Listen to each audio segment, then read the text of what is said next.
Ниту ги познавам, ниту додека траат рочиштата можам да ги гледам. Додека траат претежно мижам. Прашан од својот адвокат, таткото на Вања Ѓорчевска го започна својот исказ, за да набрзо заклучи дека не му е јасно зошто седи во обвинителна клупа со убиците на својата ќерка. Александар Ѓорчевски кажа дека е невин и никогаш не се запознал со убиецот Љупчо Палевски Палчо. Ова се само детали од почетокот на сведочењето на Ѓорчевски, која од утрово го следи колешката Марија Митевска во кривичниот суд во Скопје. Марија, те имаме во линковско јавување, повели со деталите. Така е, Павле, во кривичниот суд се уште трае сведочењето на Александар Ѓорчевски, кој е обвинет дека помогнал во ограбнувањето на неговата ќерка. На стартот на неговото сведочење кажа дека иако не знае како се чувствува психички, но ќе се обиде да сведочи за да ги побие сите ноторни невистини кои што за него ги кажале за време на претходните рочишта. Како што каже и самиот Тити Ѓорчевски, рече дека не познава ниту еден од обвинетите.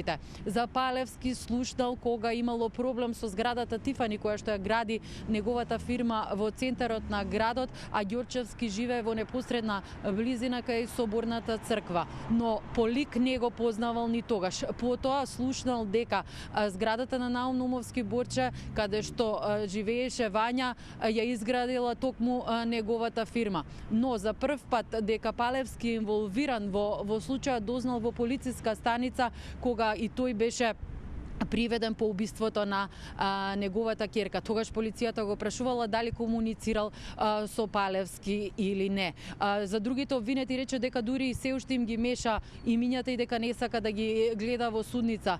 Не можел да ги слуша нивните описи на кобниот ден кога неговата ќерка е грабната и убиена. Не му беше јасно како некој може да раскажува такво нешто без покаяние, како што рече на ниту еден од обвинетите.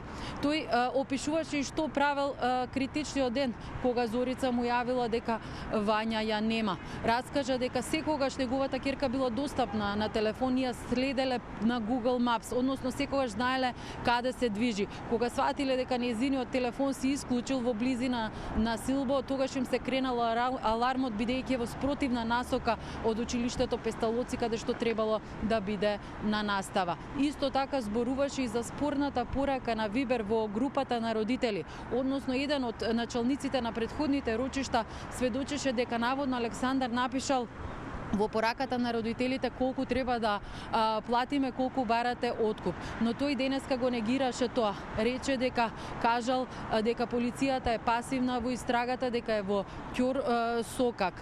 Но потоа се покајал и избришал бидејќи не сакал да си има проблеми со полицијата. Исто така рече дека најверојатно полицајците биле љубоморни на тоа колку имот имале. Осетил такво нешто кога го распрашували, сомнежот врз него бил поради тоа што Зорица му го препишала станот на Наум Наумовски Борче, односно гласи на неговото име. И покрај тоа рече дека секако може да се прочитаат пораките и ден-денес во Вибер групата и може да се види дека никој не одговорил на таа наводна порака што тој ја напишал во контекст на началникот, како што сведочеше.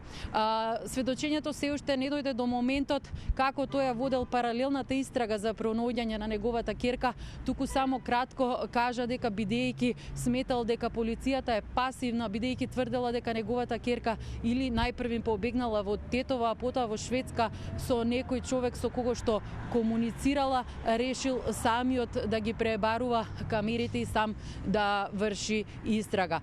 По прашањата на неговата одбрана, односно на адвокатот Туфекџич, се очекува да поставуваат прашања и адвокатите на другите обвинети. Доколку тие немаат прашања, тогаш на ред е судијата Ивица Стефановски. Откако ќе заврши сведочењето на Александар Ѓорчевски, се очекува да сведочи и прво обвинетиот во случајот Љупчо Палевски Палчо. Павле?